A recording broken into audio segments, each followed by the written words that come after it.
तमसोमा ज्योतिर्गमय इस सत्संग के अंतर्गत आप और हम सब मिलकर के यहाँ पर ष्टोपदेश ग्रंथ का स्वाध्याय, चर्चा और विचार कर रहे हैं। पूज्यपाद स्वामी के द्वारा रचित यह ष्टोपदेश ग्रंथ, जिसके की मंगलाचरण में पूज्यपाद स्वामी ने जिनके सर्वकर्म नष्ट हो जाने पर अपने आप स्वभाव की प्राप्ति हो गई है, ऐसे अनंत ज्ञान स्वरूप परमात्मा को नमस्कार करके इस ग्रंथ का आगाज किया। स्वात्म आत्मध्यान करने की विधि इन 50 श्लोकों के माध्यम से उन्होंने बताई हमें। बहुत ही सरल शब्दों के माध्यम से वो अपने जीवन को सजाने संवारने की अच्छी बातें इसमें हैं। अब उन 48 कारिकाओं तक जब पहुंच चुके थे, आज वो 50 नंबर कारिका पर विचार करते हैं। स्वात्म ध्यान के लिए अपने को बताया था कि हमें मोह ममता को छोड़कर शरीर से भिन्न जो अपना निज परमात्मा है, उसको हम अपने ही ज्ञान के द्वारा जब अनुभव करते हैं और जब उसमें निष्ठ हो जाते हैं तो उन्हें वचन के अगोचर आनंद होता है। और वह जो आनंद होता है वह हमेशा कर्म रूपी जो ईंधन है उसको जलाता रहता है। और उस आनंद में निमग्न हुए मुनिराजों को, यतियों को बाहर में अगर जो कुछ भी अगर उनके ऊपर दुख आ जाता तो उन दुखों के समय वो अचेतन हो जाते, अर्थात उन दुखों का उन्हें अनुभव नहीं होता। अनुभव इसलिए नहीं होता क्योंकि वे देह से रहित होकर के, देह से रहित होकर के मतलब देह से ममता छोड़ करके वे आत्मस्थ हुए और अपने निज गुण और पर्यायों में ही कल्लोले करते हुए स्व का जो स्वभाव है अनंत सुख रूप, उसके भोक्ता होते हुए वे अपने आत्म कल्याण की ओर बढ़ते हैं। अब कहते हैं कि वह जो मुमुक्षु है, मोक्ष का इच्छुक है, वह क्या करे? अविद्या विदुरं ज्योतिः परं ज्ञानमयं महत् तत्प्रष्टव्यं तद्रष्टव्यं तद्द्रष्टव्यं मुमुक्षुभिः। अविद्या विदुरं ज्योतिः परं ज्ञानमयं महत् तत्प्रष्टव्यं तद्रष्टव्यं तद्द्रष्टव्यं मुमुक्षुभिः।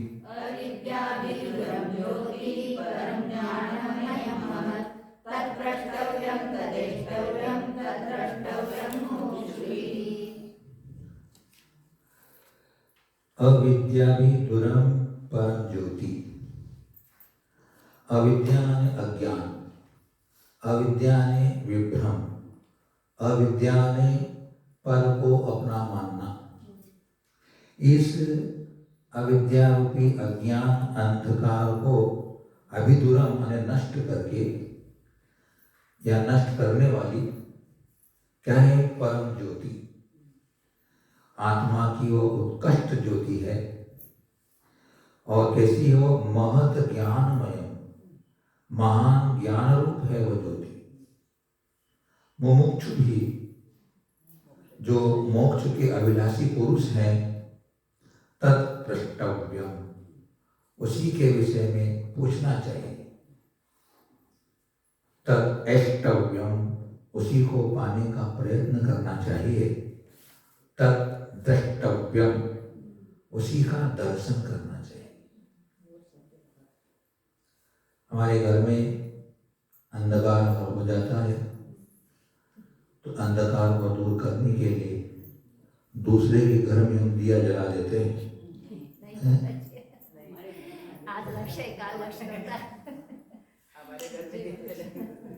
अगर हमारे यहाँ अंधेरा हुआ है तो दीपक अपने घर में जलाते हैं, अपने यहाँ का प्रकाश दूर होता है। दूसरे के यहाँ प्रकाश करने से हमारे यहाँ प्रकाश नहीं होता है। सीधी सी बात यही हुई कि जब अपने यहाँ अंधेरा हो जाए तो हम दीपक जला के उजाला कर लेने पर घर के जितने पदार्थ हैं हमें स्पष्ट दिखाई देने लगते हैं। यहाँ आचार्य कह रहे हैं कि तुम भी अपने अंदर ऐसी ज्योति जलाओ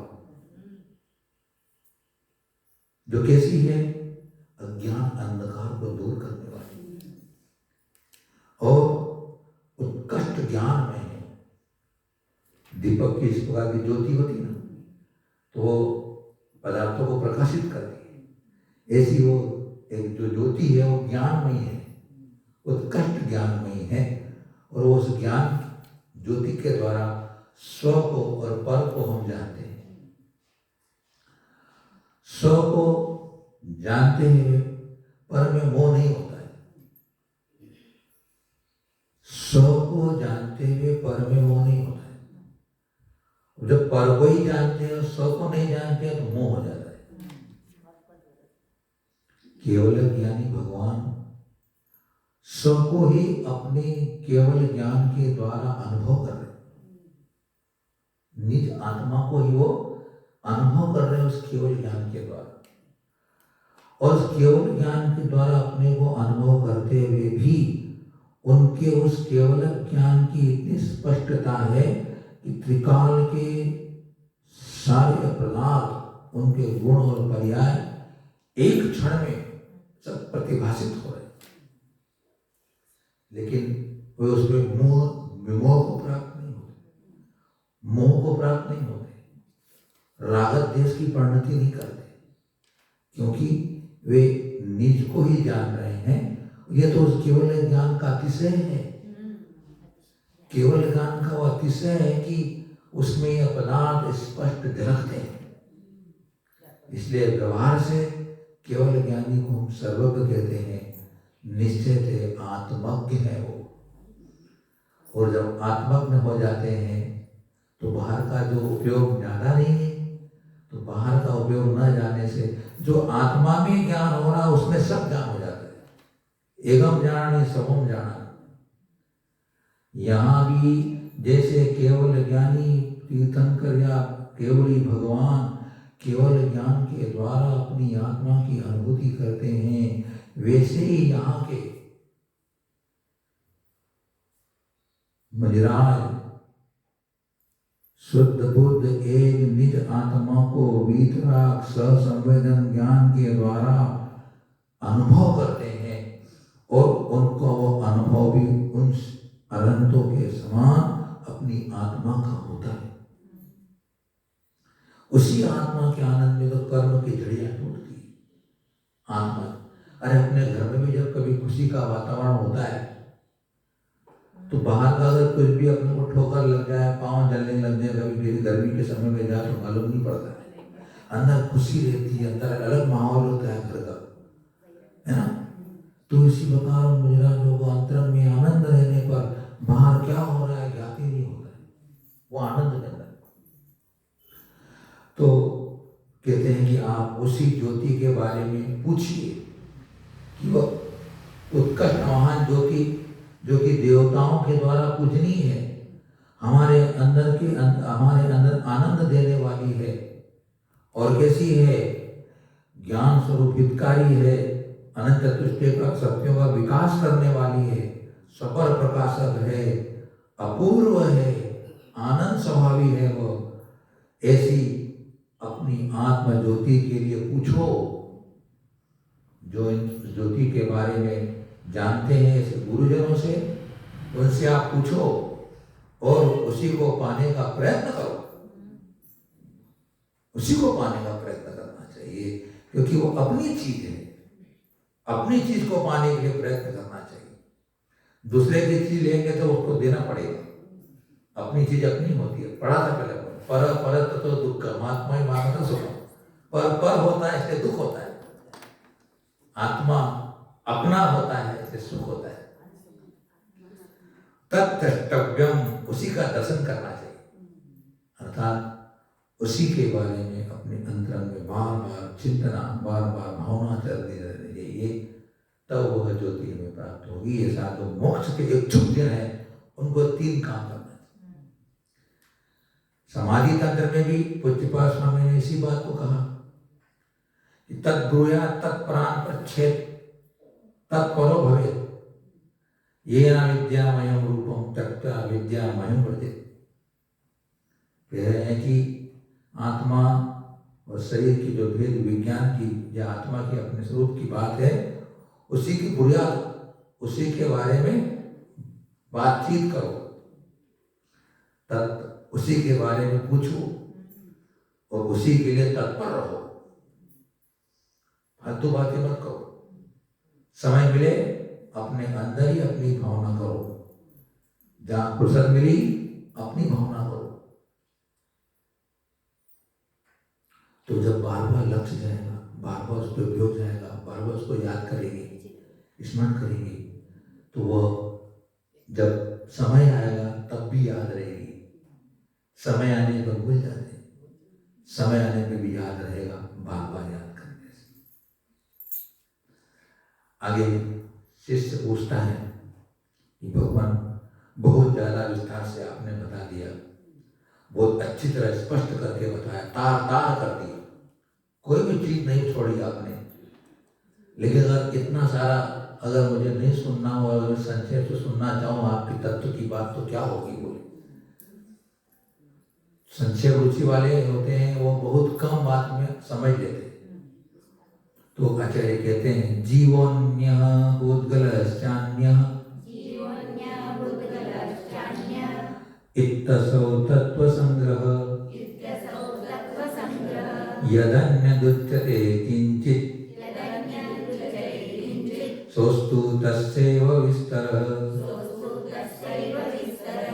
जीवोऽन्यः भूतगलश्चान्यः इत्तसौ तत्त्वसंग्रह यदन्यदुच्यते किंचित् सोऽस्तु तस्यैव विस्तरः।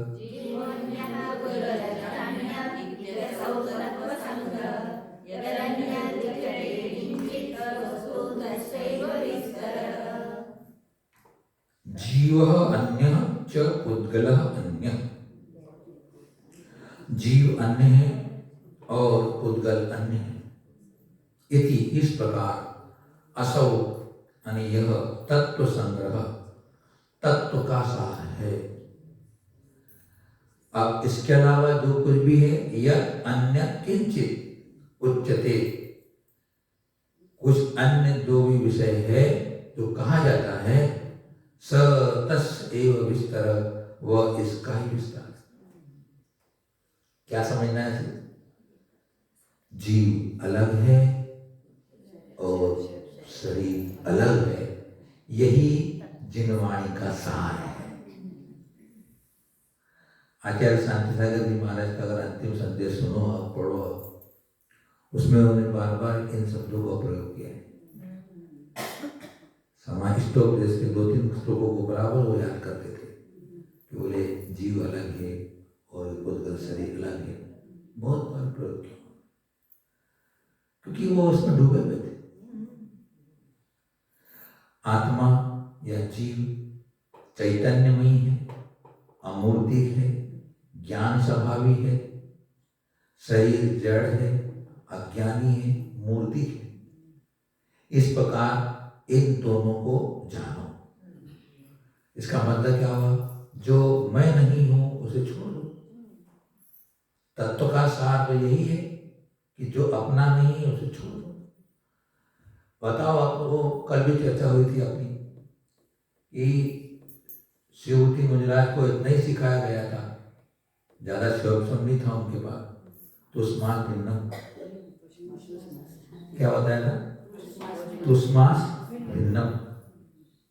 उसका अर्थ होता है कि छिलका अलग है, दाल अलग है। अब उसको भी वो भूल गए। स्मार्ट भिन्न मतलब क्या था कि उनके ज्ञान के क्षोभन में इतनी हीनता आ गई कि उनको ये छोटी छोटी बातें भी याद नहीं। यूं तो उनको कहा था मारुस मातुस, उनको सिखाया गया था मारुस मातुस, माने नहीं, तुस अने राग, मारुस मातुस, तुस माने द्वेष, राग देश मत करो, राग देश नहीं करना, इतना सिखाया। क्या करना अपने को? राग देश नहीं करना। और बता दिया जैसा कि छिलका अलग है, दाल अलग है, शरीर अलग है, आत्मा अलग है। भूल गए और रास्ते में चल रहे जाते हुए देख लिया कि बुढ़िया अम्मा सुपड़े में लेकर के दाल को कर रही है। क्योंकि हम सवेरे सवेरे देखते हैं हमारे सामने घर बने, तो सुबह का समय हो कि शाम का समय हो, जब वो चावल बनाते हैं ना तो आप सुपड़े में लेकर के पूरा छानते हैं, कोई करते हो ना आप लोग, तो उसकी आवाज हमारे तक ही आती है, पट पट कर दी।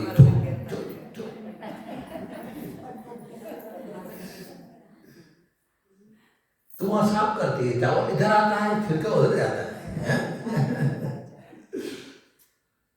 तो देख लिया रे दाल अलग छिलका अलग, ऐसा देख करके वापस उनको बोध हो गया, अरे आत्मा अलग है, शरीर अलग है। और इस भाव शुद्ध ज्ञान के द्वारा इतना ही कहा है, ये भाव शुद्ध का सार है। आत्मा अलग है, शरीर अलग, ये भाव शुद्ध है।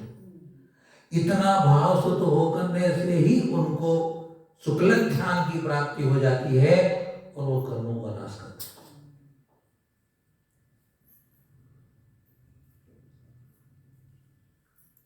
भाव शुद्ध ही काम करता है। ये द्रव्य शुद्ध है। शास्त्र जी अपने जो हैं वे द्रव्य शुद्ध है, अर्थात इनके माध्यम से हमें अपने अंदर ज्ञान होता है। वो जो ज्ञान होता है वो भाव शुद्ध है। जैसे मैंने क्या कहा, आत्मा ये लिखा है, जीव और पुद्गल अलग अलग ही अक्षरों में लिखा हुआ है, जड़ है। पुद्गल का परिणाम है।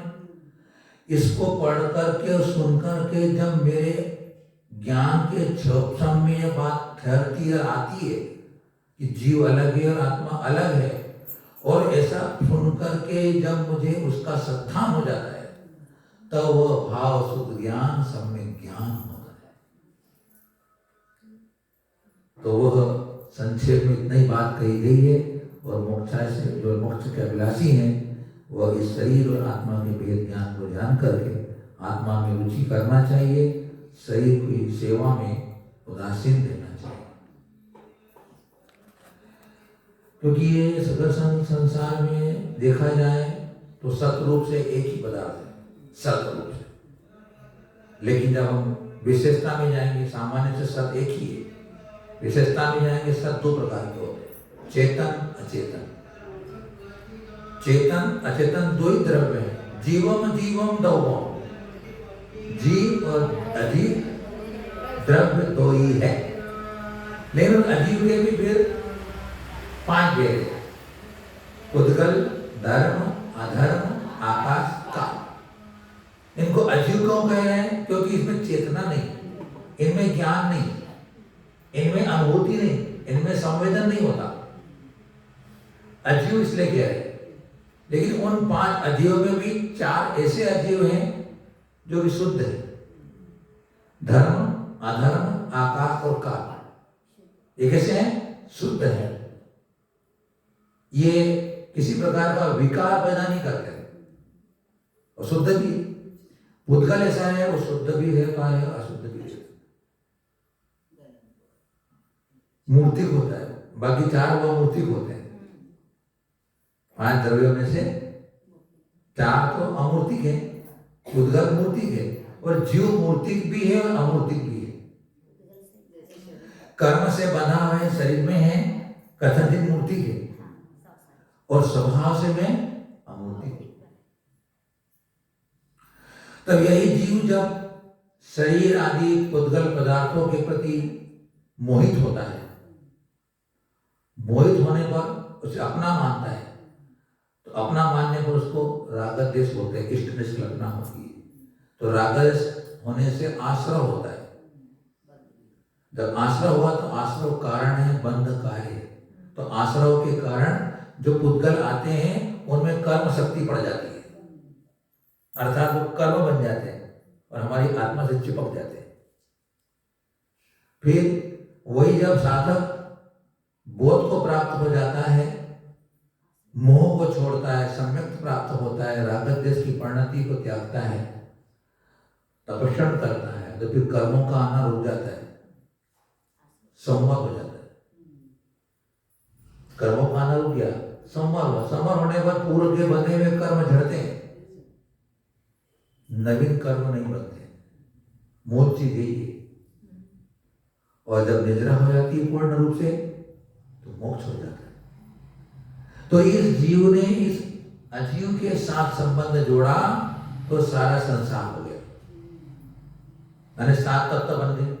तो मूल तो 2 ही है, जीव और अजीव। इन्हीं के पर्याय हैं, 2 विभाव पर्याय दोनों की मिलकर। तो वो जो जीव और अजीव में 7 तत्व भी आ गए, 9 पदार्थ भी आ गए, 6 द्रव्य भी आ गए, 5 अस्थिकाय भी आ गया, सब कुछ आ गया। यही जिनवाणी है, यही जिनवाणी है। इन्हीं को जिसने सुना, पढ़ा, मनन किया, श्रद्धान किया, ज्ञान किया, उसके अनुरूप अनुचरण कर लिया, वो मोक्षार्थी हो गया। धीरेन्द्र भगवान की जो 3 टाइम अभिषेक, 3 दीवधनी खिलती है, उसमें इनका ही उपदेश होता है। जितने लोग बैठे हुए हैं सभी समोषण में, कोई अपने जैसे अल्पबुद्धि भी होते हैं, जिनको इतना गहराई का विचार नहीं होना होता है, उनके मन में होता है मुझे तो राम का चरित्र सुनना है, राम कैसे भगवान थे, उसके मन में ऐसा होता है। तो उसको लगता है कि मेरे लिए ही भगवान बोल रहे हैं, उसको राम का चरित्र सुनने में आता है। ये देवधनी की विशेषता है। सभी को अपनी भाषा में समझ में आता है, अपने को जो इच्छा है वो समझने को आता है, ऐसा अतिशय होता है। तो पशु क्या करेगा बेचारा, वहां बैठे बैठे पशु का तो किसी ज्ञान नहीं होता, लेकिन माँ उसको होता है, समय से प्राप्त कर लेते हैं। तिरंज भी बैठे बैठे वहां पर एक टकटकी लगा देखते भगवान की मूर्ति को। इस प्रकार यह संक्षिप्त का कथन सुनने के बाद इष्टोपदेश ग्रंथ का अध्ययन का फल क्या होता है, उस बात को बताते हैं कि जिन्होंने इस ग्रंथ को पढ़ा, सुना, मनन किया, चिंतन किया, अवधारण किया, यद किंचित आचरण किया, उन्हें क्या प्राप्त हो जाएगा? निरर्थक नहीं जाएगा अपना यहाँ आना। इष्टोपदेशमिति सम्यगधीत्य धीमान् मानापमान समतां समतात् वितन्य मुक्ताग्रहो विनिवसन् सजने वने वा मुक्ति श्रियं निरुपमामुपयाति भव्य।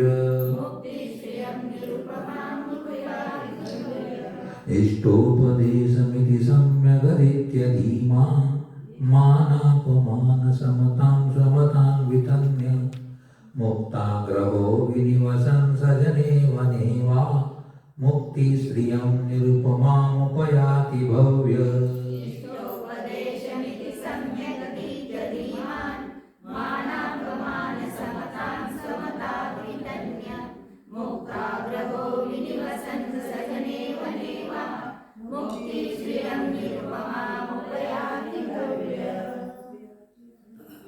धीमान् भव्यः इति इष्टोपदेशं सम्यक् अधीत्य। धीमान भव्य है, बुद्धिमान भव्य पुरुष, धी यानी बुद्धि, उसको रखने वाला धीमान। अर्थात जो चतुर है, विपन्न है, स्वयं अच्छा है, ऐसा बुद्धिमान पुरुष इस इष्टोपदेशम इष्टोपदेश ग्रंथ को सम्यक अच्छी तरह अधीत्य अध्ययन करे, स्वमता अपने आत्मज्ञान से, मानापमान समताम वितन्य, मान अने सम्मान, अपमान अने अपमान में समता अने समता भाव को वितन्य ने धारण करके और मुक्त आग्रह को त्यागता हुआ, यह आग्रह ही बड़ा दुख देता है। सजने वा वने, सजने अने स अने सहित जने अने मनुष्य अने गांव आदि में, वा अने अथवा वने अने निर्जन वन में विधिवसन रहता हुआ, कहीं भी रहे हो, वन में रहे कि घर भवन में रहे, निवास करता हुआ निरुपमा मुक्ति श्रेयम उपयाति, वह अनुपम, निरुपम ने अनुपम, जिसकी कोई उपमा नहीं, ऐसी उपमा से रहित मुक्ति लक्ष्मी को प्राप्त करता है, मुक्ति रूपी स्त्री का वह वर्णन करता है, जिसमें रत्नत्रय प्राप्त करने की योग्यता होती है, उसे भव्य कहते हैं। कैसे कहते हैं भव्य? जिसमें, और बुद्धिमान कहते हैं किसे कहते हैं? जिसमें हित और अहित की परीक्षा करने की क्षमता होगी। बुद्धिमान उसको बोलेंगे जिसको कि हित और अहित की परीक्षा करने की इसके अंदर क्षमता है। और सम्यक अधीत्य का मतलब होता है कि निश्चय और व्यवहार में से दोनों के सापेक्ष रूप से विचार करने का सम्यक अधीत्य। भली प्रकार का मतलब क्या होता है? निश्चय और व्यवहार से दोनों की दृष्टि से तत्व को समझना होता है। फिर आग्रह, आग्रह मतलब क्या होता है कि आत्मा के अतिरिक्त शरीर आदि जो बाह्य पदार्थ में अपनेपन का जो अभिनिवेश हटाग्रह है वो आग्रह कहलाता है। आग्रह क्या? कि ये मेरे हैं पर पदार्थ, उस आग्रह को छोड़कर, वो जब तक छोड़ेगा नहीं तो कुछ हासिल नहीं होने वाला। एक बंदर था, बंदर चंचल होता है, उछल-कूद करते हुए पहुंच गया, उसको घड़े के अंदर चने दिख गए। घड़े का मुंह छोटा होता है, नीचे से बड़ा होता है, चना भरा हुआ था। और उसने मुट्ठा भरा, हाथ डाला, मुट्ठा भरा, लेकिन मुट्ठा भरा तो वो छोटा मुंह था तो बंद हो गया। और हाथ निकले कैसे? बोलो कैसे निकलेगा? नहीं निकलेगा कैसे? आप नहीं, किसको बोलना चाहिए? अरे आप भटका फोड़ दो, ऐसे काम चलेगा। वो मुट्ठी छोड़ेगा जब इधर आएगा बाहर। नहीं चना तो वो मुट्ठी छोड़ देगा तभी तो बाहर आता है, नहीं आएगा। तो चोर ने पकड़ रखा है, उसे पहले छोड़ो तो कोई आएगा बाहर। तो मान ने अपने महत्व का अभिनिवेश, जो कुछ मैं जानता हूं वो सत्य है, जो सत्य है उसको नहीं मानता, मैं जो काम मानता हूं वो सत्य है, नहीं ऐसा नहीं होता, उसको मान बोलते। जो सत्य है वो मेरा है, मेरा वो सत्य नहीं। अपमान, अपने महत्व का खंडन होने को अपमान कहते हैं। होता ही अपने को, अपना ईगो टकरा था अपने को, तो वो अपना महत्व बना है। जो अपन क्या कर रहे हैं? दूसरे से अपन अपने को बड़ा समझते हैं, दूसरे को छोटा ही तुच्छ समझते हैं। तब जब कभी कोई अपने इस अहंकार को कभी गिराता है, ठेस मारता है, तो क्या होता है? अपने को तिलमिला जाते हैं। तो बोले कि ऐसे मान और अपमान को छोड़, स्वमत अर्थात इष्टोपदेश ग्रंथ में अध्ययन मनन चिंतन के फल से उत्पन्न होने वाला आत्मज्ञान, स्वमत, स्वमत अपना क्या है? आत्मज्ञान। इन सब के द्वारा तू अगर पढ़ता है तो तुम्हें मोक्ष लक्ष्मी होती है, मान अपमान को छोड़ करके। प्रश्न कर लिया शिष्य ने, भगवान आपने अधियो बात किया, आपने मान अपमान को छोड़ने की बात की। सब जगह लोग बोलते कि राग देश को छोड़ो, तुमने मान अपमान की बात छोड़ने की बात की, क्या बात है? तो उन्होंने कहा भैया सब मान अपमान के अंदर सभी गर्वित हो जाते हैं। कैसे गर्वित होते हैं? दो पंक्ति में समझते हैं। मोह के कारण शरीर आदि पर पदार्थों में मिथ्या आत्म अभिनिवेश होता है। ये अपनी पहली जड़ है। क्या? मोह के कारण शरीर आदि पर पदार्थों में क्या होता है? आत्म अभिनिवेश। यह मेरे हैं, बस एक चीज जड़ है, यह मेरे हैं। तो वो उत्पन्न हो गया तो उससे उसमें संकल्प विकल्प शुरू हो जाएंगे। उसमें संकल्प विकल्प शुरू होते हैं। संकल्प विकल्प होने पे क्या होगा? उससे राग देश उत्पन्न होगा, और जब राग देश उत्पन्न होंगे तो चित्त अशांत हो जाएगा, विक्षिप्त हो जाएगा, चंचलता नहीं रहेगी, स्थिरता नहीं रहेगी, चंचल हो जाएगा। और चंचल हो जाने से, चित्त की विक्षिप्तता होना हो जाने से मान अपमान की कल्पना होना शुरू हो जाएगी। और मान अपमान जो कल्पना है वो सभी विकारी भावों का समावेश उसमें हो जाता है। मान अपमान में ही सारा समावेश हो जाता है। इसलिए जब इंद्रभूति गौतम भगवान के समोषण में गया तो पहले क्या गया? बोलो ना, क्या गया? मान गया। क्या मान गया? वो मान गया मतलब उसका जो अहंकार था कि मैं सारे जगत के शास्त्रों को जानने वाला, मेरे समान कोई ज्ञानी नहीं है। मानस्तंभ को देख करके पहले मान गया, और मान जाने के बाद, यानी अहंकार जाने के बाद जब भगवान के अंदर समोषण में गया, और वहां भगवान की शांत अशांत नासा दृष्टि रखी हुई वीतराग छवि को देखा, और छवि को देखने से वो मान गया कि ये कोई महान आत्मा है। बोले ये कोई महान चीज कोई बैठी यहां पर। बोले पहले मान गया, फिर मान गया। इसलिए मान जाने के बाद ही मानता है कोई व्यक्ति। आपको कोई चीज का आग्रह है, आपने कोई चीज पकड़ रखी है, मान गया नंतर काय मान कशा आहे बाई आणि तो मानस्तंभ अने श्रद्धा करिए। मान बोले ना, देखो मान गया यार, बात करो ठीक कर दिया, मान बोलते ना, मान के तरफ मान गया तो मान गया कि ये कोई महापुरुष है। मानना मतलब श्रद्धा करना। इसलिए पहले अहंकार को छोड़ना पड़ता। अहंकार को छोड़े बिना, इसलिए क्या कहा कि विद्या ददाति विनयम, विनयम ददाति पात्रता। विद्या विनय सोबते विनयो मोक्षस्य दारो।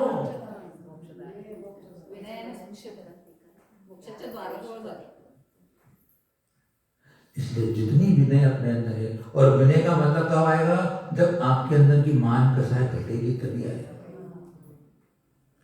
वो इंद्रभूति को अपनी मान था कि एक छोटे से बोने ब्राह्मण ने मेरे इतने सारे शिष्यों के साथ सामने प्रश्न कर लिया कि 6 द्रव्य 7 तत्व 9 पदार्थ 50 6 लस्सियां क्या होती है? तो उनने कभी पढ़ा ही नहीं, उनके शास्त्रों में यह आता ही नहीं है बातें उनको। वो विस्मय पड़ गया, अरे यार मैंने सब शास्त्र पढ़ लिए, ये तो कोई पढ़ने में नहीं आया, क्या मैं उत्तर दूं उसको मैं? अब उसका तो मान अटक गया, अरे यार मैं इसका जवाब भी दूंगा तो मेरे से हंसेंगे मेरे प्यार। तो उनने भी प्यार अच्छा किया। ये क्या तुम प्रश्न पूछते हो? तो हाँ चलो, तुम्हारे गुरु कौन है? चलो उन्हीं के सामने तुम्हारा उत्तर देंगे। बोले हम वो मान का शायद कारण वो चला क्या प्रश्न पूछा? गुरु के साथ बात करेंगे। मान का शायद खतरनाक, मान के पीछे क्रोध आता है, क्रोध के पीछे हिंसा होती है, चलता रहता। तो देखो भैया, ये अपना वरिष्ठोपदेश कह रहा है कि हमें समता लाना है। समता कब आएगी? जब मैं अपने को जानूंगा, अपने को मानूंगा, अपने को समझूंगा। इसलिए आत्मा की पहचान जरूर